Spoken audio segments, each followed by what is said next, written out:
بسم اللہ الرحمن الرحیم۔ السلام علیکم ڈیئر اسٹوڈنٹس، کیسے ہیں آپ سب؟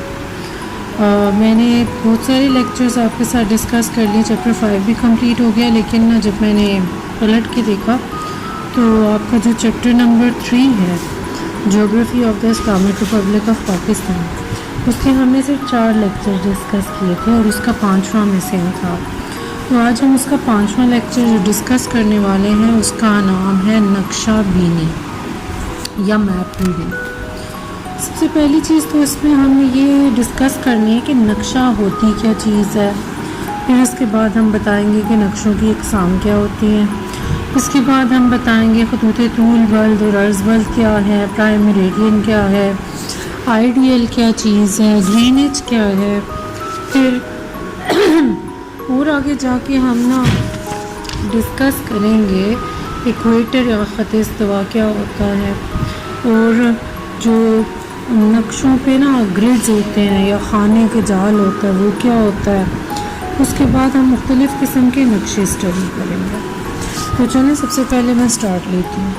سب سے پہلے جی نقشہ کیا ہوتا ہے؟ نقشہ زمین کے کسی حصے کی ایسی تصویر کو کہتے ہیں جو اس کی بعض مخصوص خصوصیات کو ظاہر کرنے کے لیے بنائی گئی ہو۔ نقشہ خشکی اور سمندر دونوں کو ظاہر کرنے کے لیے بنایا جا سکتا ہے۔ یہ سمجھ لینا چاہیے کہ نقشہ فوٹوگراف نہیں ہوتا بلکہ خاکوں اور لائنوں سے بنی ہوئی ایک خاکہ ہوتا ہے جو لائنوں اور علامات کے ذریعے اپنا مدعا ظاہر کرتا ہے۔ تو اب ہم تھوڑا نقشوں کی اقسام پہ بات کرتے ہیں۔ تو جب ہم نقشوں کی اقسام پہ بات کریں تو ہم بتائیں گے کہ نقشے 3 قسم کے ہوتے ہیں۔ پہلی قسم کا جو نقشہ ہوتا ہے اسے کہتے ہیں سیاسی اور انتظامی نقشہ، پولیٹیکل اور ایڈمنسٹریٹو میپس۔ یہ جو نقشے ہوتے ہیں یہ ملک، اضلاع، شہروں کی حدود، ان چیزوں کو ظاہر کرتے ہیں۔ بات ہو جائے جی دوسری قسم کے نقشے جو آپ کی کتاب کہتی ہے انہیں فزیکل میپس یا تبینما نقشے کہتے ہیں۔ یہ کیا بتائیں گے؟ پہاڑ، دریا، وادیاں، صحرا، میدان، یہ سب چیزیں تبینما نقشے ظاہر کریں گے۔ تیسرا ہوتا ہے جی ریلیف میپ یا سطح نما نقشے۔ یہ جو نقشے ہوں گے ان میں مختلف رنگوں سے ہم کرتے کیا ہے کہ سطح زمین جو ہوگی اس کی پہاڑوں، میدانوں وغیرہ کی سطح سمندر سے بلندی کو ظاہر کریں گے۔ جب آپ ایک نقشے کو سامنے رکھیں گے تو عموماً اس کی اوپر والی سمت میں شمال، نیچے کی جانب جنوب،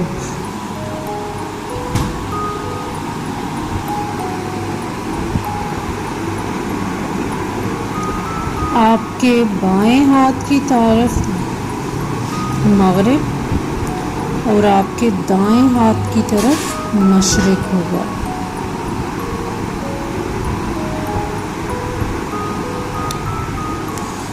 جی تو بات ہو جائے جی تھوڑی خطوط طول بلد اور خطوط عرض بلد پہ، تو ہم تھوڑی بات کرتے ہیں جی خطوط طول بلد اور خطوط عرض بلد پہ۔ یہ جو آپ کا کرۂ ارض ہے اس کے ماڈل کو ہم گلوب کہتے ہیں، دنیا کیونکہ گول ہے اس لیے اس کا کوئی بھی نقشہ جو ہموار کاغذ پر بنایا جائے گا وہ صحیح صورتحال کو واضح نہیں کرے گا۔ کرۂ ارض بہت بڑا اور بہت وسیع ہے، اس لیے اس پر کسی مقام کی نشاندہی بہت مشکل کام ہے۔ اس مشکل کو حل کرنے کے لیے جغرافیہ دانوں نے کرۂ ارض پر کچھ فرضی خطوط قائم کیے ہیں۔ ان میں سے کچھ خطوط اوپر سے نیچے یعنی شمال سے جنوب کی طرف اس طرح آتے ہیں جیسے خربوزے پر پڑی ہوئی لکیریں، جیسے کہ آپ دیکھ سکتے ہیں سامنے۔ یہ جو خطوط ہوتے ہیں انہیں خطوط طول بلد یا لائنز آف لانگیٹیوڈ کہا جاتا ہے، کیونکہ اگر ایک مکمل درجہ دیکھیں تو اس کے 360 درجے ہوتے ہیں، اس لیے خطوط طول بلد کی تعداد بھی 360 ہی مقرر کی گئی ہے۔ ان میں سے کسی ایک خط کا درجہ 0 مقرر کرنا ضروری تھا تاکہ دوسرے خطوط کو اس کی نسبت سے درجے دیے جا سکیں۔ 1884 میں یہ فیصلہ کیا گیا کہ اس خط کو پرائم میریڈین کا نام دیا جائے، اور یہ فرض کیا گیا تھا کہ یہ خط جو ہوگا وہ برطانیہ کے جو شہر ہے گرینچ سے گزرے گا، ٹھیک ہے۔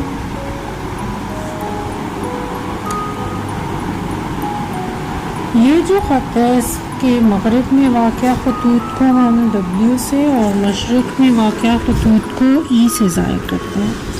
گرینچ سے این 180 درجے آپ جائیں گے تو وہاں پہ فرضی خطوط جو بنائے گئے ہیں انہیں آئیڈیل یا انٹرنیشنل ڈیڈ لائن کہتے ہیں۔ یہ نہ تو مشرق میں ہوتے ہیں نہ ہی مغرب میں۔ جب ہم مغرب سے آئیڈیل کو عبور کریں گے تو تاریخ ایک دن آگے بڑھ جائے گی، اور جب ہم مشرق سے مغرب کی طرف آئیڈیل عبور کریں گے تو تاریخ ایک دن پیچھے چلی جائے گی۔ خطوط طول بلد کے مخالف سمت میں بھی کرۂ ارض کے عین وسط میں ایک خط فرض کیا گیا ہے جس کو خط استوا یا ایکویٹر کہتے ہیں۔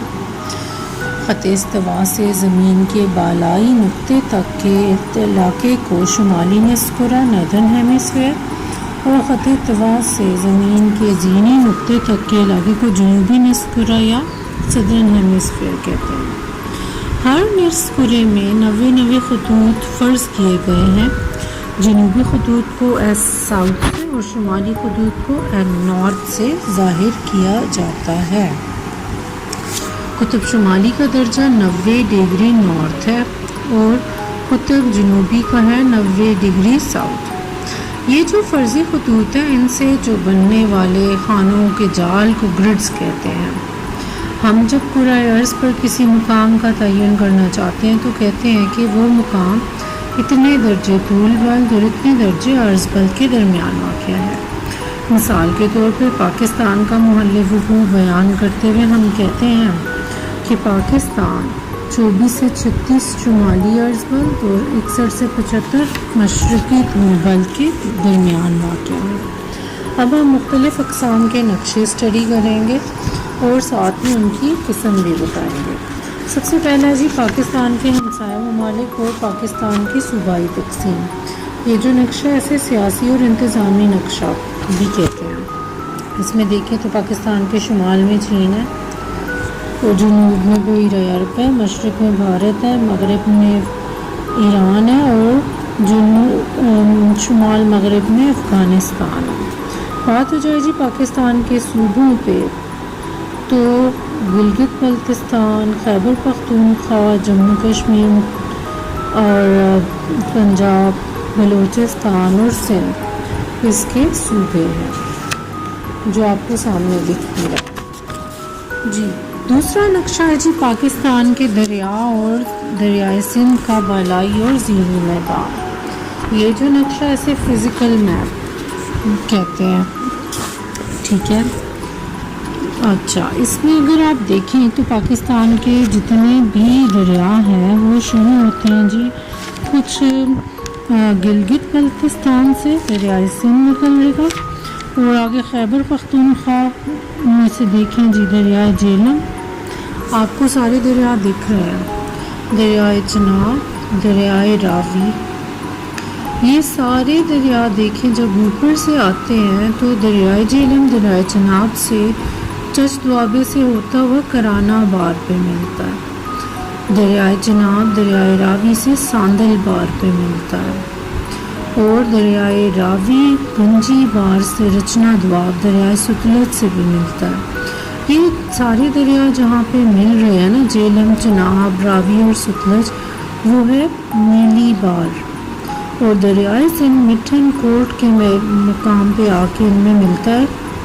یہ سب ایریا دریائے سندھ کا بالائی میدان کا ایریا ہے، اور باقی دیکھیں پھر وہاں سے دریائے سندھ ایک ہو کے ٹھٹھا کے مقام پہ بحیرہ عرب میں جا گرتا ہے، اور یہ دریائے سندھ کا ذیلی میدان ہے۔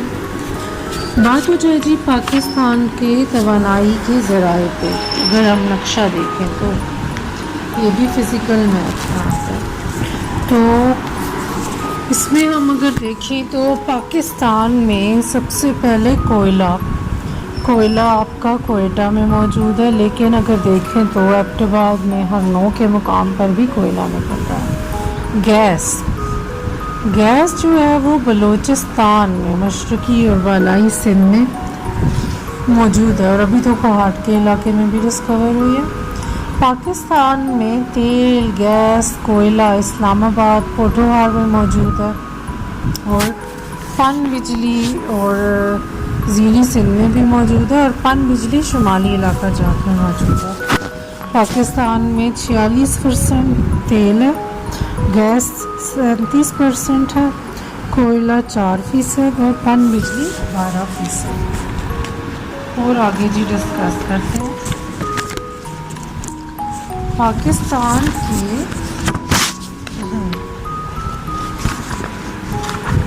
اب ہم نے دیکھنا ہے جی معدنیات یا منرلز۔